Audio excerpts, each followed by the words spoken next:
Сайн байцгаана уу Dream on Korea TV-ийн Dream Man байна. Сайн байцгаана уу Dream Girls байна. Тэгэхээр өнөөдөр битгаараа бэлдсэн сэдв маань гэхээр Солонгост очих хүссэн газараа очихын тулд хэрэгжилж болохоор хэллэгүүдийг бэлдсэн байгаа.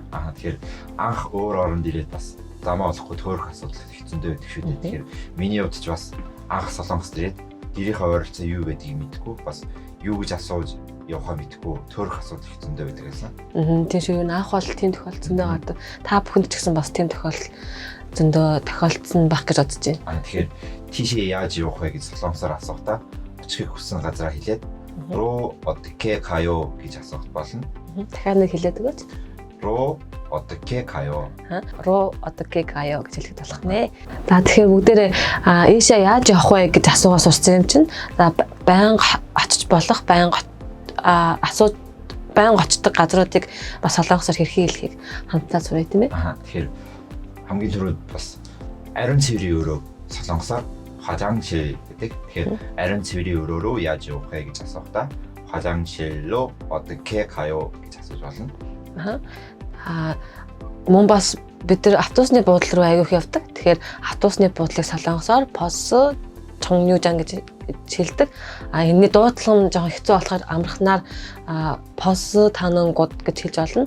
Пос тэгэхээр автобусны буудлын руу хэрхэн явах вэ гэж асуухын тулд пос танангуус руу 어떻게 가요 гэж асуух болох нэ. Тэгээ бас таксийн суудаг газар бас тустай байдаг шүү дээ Солонгос. Тэгэхээр таксийн суух газар руу яаж явах вэ гэж асуухтаа такси 타는 곳으로 어떻게 가요 гэж асуухт болно. Тэгээд мэдээж бид нар Солонгос метроны буудлыг явах тохиолдол зөндөө байдаг. Тэгээд метроны буудлыг солонгосоор 지하철역 гэж хэлдэг. 지하철역 руу 어떻게 가요 гэх юм бол метроны буудлын руу хэрхэн явах вэ гэж асуусан. Гэмнэ. Тэгээ бас хоолны газрыг бас 식당 гэдэг шүү дээ. 식당. Тэгэхээр хоолны газар руу яаж явах вэ гэхээр 식당으로 어떻게 가요 гэж асуух болно. 식당으로 어떻게 가요. Тэгэхээр саяны хэлсэн хэлхүүдээ та бүхэн сайн тогтоож аваад одоо очихыг хүссэн газараа сайн олж очихыг хүсье. Тэгээ бүгдээрээ дахиад нэг хэлээд үзье. руу 어떻게 가요. ийшээ яаж явах вэ гэсэн утгатай. За тэгээд өнөөдрийнхээ сурсан хэллэгийг солонгос хүн хэрхэн хэлхийг бас хамтдаа сонсоод өнөөдрийнхээ бичлэгийг дуусгацгаая. 화장실로 어떻게 가요? 화장실로 어떻게 가요? 화장실로 어떻게 가요? 버스 타는 곳으로 어떻게 가요?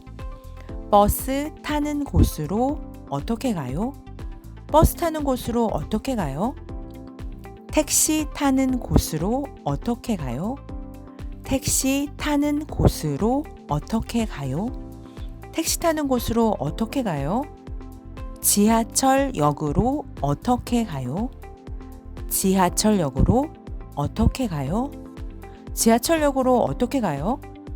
식당으로 어떻게 가요? 식당으로 어떻게 가요? 식당으로 어떻게 가요? За тэгэхээр манай өнөөдрийн бичлэг та бүхэн таалагдсан гэж бодож байгаа бол манай Dream on Korea TV сувгийг лайк дараад subscribe хийгээрэй. Дараа дахин уулзлаа. Баярлалаа.